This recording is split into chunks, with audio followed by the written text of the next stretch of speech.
4,800 కోట్ల రూపాయలు ప్రభుత్వ ఉద్యోగులకు పెన్షన్దారులకు speaker sir I'm not yielding శాసనసభ వ్యవహారాల మంత్రిగా వారు పనిచేసిన అనుభవం ఉంది హరీష్ రావు గారికి. శాసనసభ వ్యవహారాల మంత్రిగా సభానాయకుడు నిలబడి మాట్లాడుతున్నప్పుడు కనీస గౌరవం కానీ పాటించాల్సిన బాధ్యత వారి మీద ఉన్నది. కాబట్టి ప్రభుత్వ ఉద్యోగులకు పెన్షన్దారులకు ఈ నెల 1వ తారీఖు నాడు మేము జీత భత్యాలు వాళ్ళ ఖాతాలో వేసినాం అధ్యక్ష. కనీసం ఈ విషయమైనా వారు అభినందిస్తారేమని మేము ఆలోచన చేసినాం అధ్యక్ష. అయినా వాళ్ళకి మనసు రాలేదు అధ్యక్ష. ఎందుకంటే ప్రజాస్వామిక పరిపాలననే వాళ్ళకు నచ్చదు. కాబట్టి వాళ్లకు అభినందించాలన్న ఆలోచననే రాలేదు అధ్యక్ష.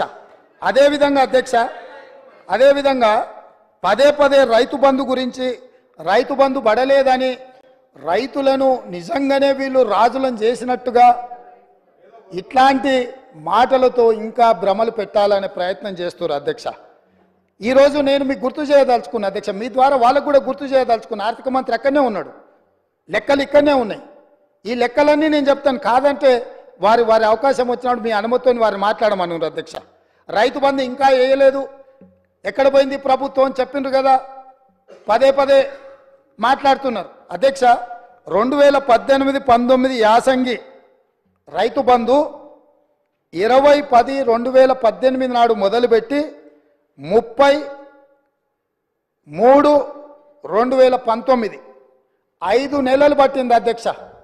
2018-19లో యాసంగి పంట రైతు బంధు డిసెంబర్ 10 నెలలు మొదలు పెడితే 19లో మార్చి 30 తారీఖు వరకు వేసింది అధ్యక్ష. 5 నెలలు పట్టింది వాళ్ళకు 2018-19లో రైతు బంధు వేయడానికి. వస్తున్న ఎలక్షన్ ఇయరే కాదు, ఆ తర్వాత సంవత్సరాలు కూడా ఉన్నాయి, తొందర ఎందుకు. 19-20లో యాసంగి 28-1-2020 నాడు మొదలుపెట్టి 23-10-2020 9 నెలలు పట్టింది అధ్యక్ష. ఒక్క యాసంగి పంటకు రైతు బంధు వేయడానికి 9 నెలలు ఆనాటి ప్రభుత్వం తీసుకున్నది అధ్యక్ష.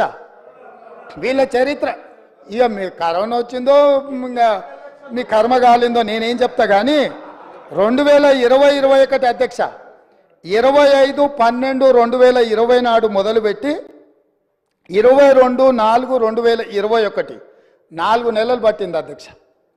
2020-21 సంవత్సరంలో యాసంగి పంట 2022-23 అధ్యక్ష